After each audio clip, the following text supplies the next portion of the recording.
Perhatikan. Dan nanti ini menjadi cara bagi seseorang yang ingin bertobat. Jadi kalau ingin bertobat, tobatnya ingin benar, carilah perhatian Allah.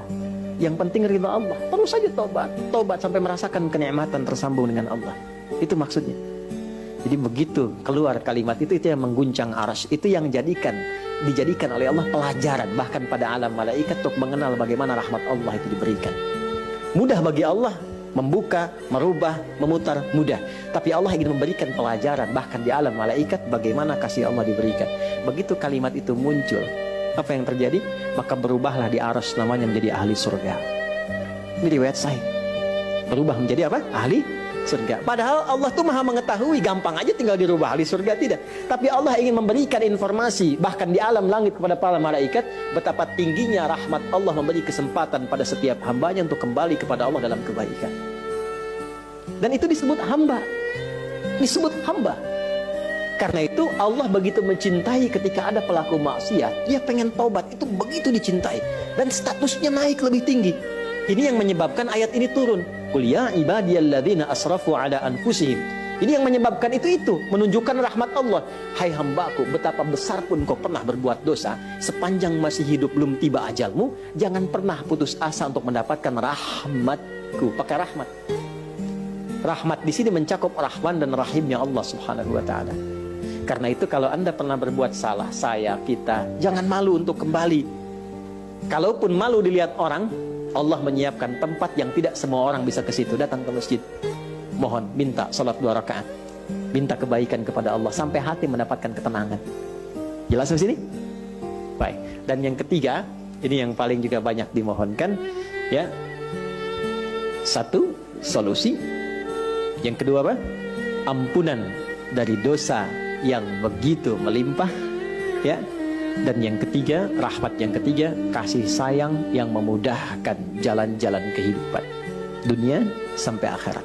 Yang ketiga, semua kita pasti ingin mendapatkan kemudahan, kenyamanan, bukan cuma dunia, sampai dengan akhirat. Kasih Allah yang memberikan kemudahan dunia disebut dengan Rahman, kasih Allah yang memberikan kelapangan akhirat disebut dengan Rahim. Itu kita baca setiap hari, Bismillahirrahmanirrahim. Maka ketika masuk ke dalam masjid, mohonlah kepada Allah satu dari 3 kemuliaan ini. Kalau ustadznya belum datang, itu manfaat besar. Boleh jadi banyak permohonan, ayo lekatkan di situ, optimalkan. Dan di situ mungkin peluang terbesar untuk mendapatkan apa yang kita inginkan. Jadi, begitu Bapak Ibu mendapatkan 1 dari 3 itu, keutamaan bukan? Keutamaan bukan? Hah? Istimewa tidak? Dalam bahasa Arab, sesuatu yang istimewa, sesuatu yang utama disebut fadlun namanya. Makanya Sulaiman alaihissalam ketika dipuji karena hebatnya, istimewanya, bisa menaklukkan awan, itu kan? Sebelum Songgoku dan Songgohan dengan awan kintonnya itu yang fiksi, Nabi Sulaiman tuh betul-betul nyata.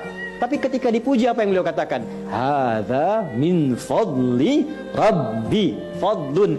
Itulah sebabnya kalau bisa jangan dulu keluar sampai merasakan rahmat Allah ada dalam diri kita. Begitu keluar, Anda keluar dengan kaki kiri dengan mengatakan Allahumma inni as'aluka min fadli. Ya Allah, saya ke masjid seperti apa yang Kau perintahkan, saya datang. Saya memohon seperti apa yang Kau tunjukkan lewat Rasulmu, saya lakukan. Ya Allah, Engkau minta ini, saya kerjakan. Engkau minta berdoa, saya doa. Kau minta alirkan air mata, aku alirkan. Maka mohon ya Allah, jangan biarkan aku keluar dari rumahmu ini kecuali Engkau kabulkan apa yang aku mohonkan sesuai dengan janji yang Engkau tetapkan sebagai kemuliaan darimu. Ya Allah, saya mohon kemuliaan darimu. Itu rahasianya, itulah doa.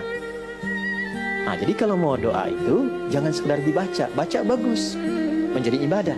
Tapi yang paling penting tahu isinya, sehingga itu bisa merubah diri kita jadi lebih baik. Makanya beda rasanya. Antum kalau tahu makna segitu aja, itu Masya Allah dalam sekali. Keluar dari sini sudah beda rasanya. Dan yang paling penting, ini baru muqaddimah. Kita belum mulai. Belum mulai. Jangan nangis dulu, belum selesai. Belum mulai kita. Tapi kan enak gitu ngaji begini itu. Karena apa? Dapat sesuatu. Nah itulah Islam. Jadi Islam itu bukan salihun tapi muslih. Bukan hanya sesuai dengan eranya, tapi memberi solusi dari setiap keadaan yang dilalui.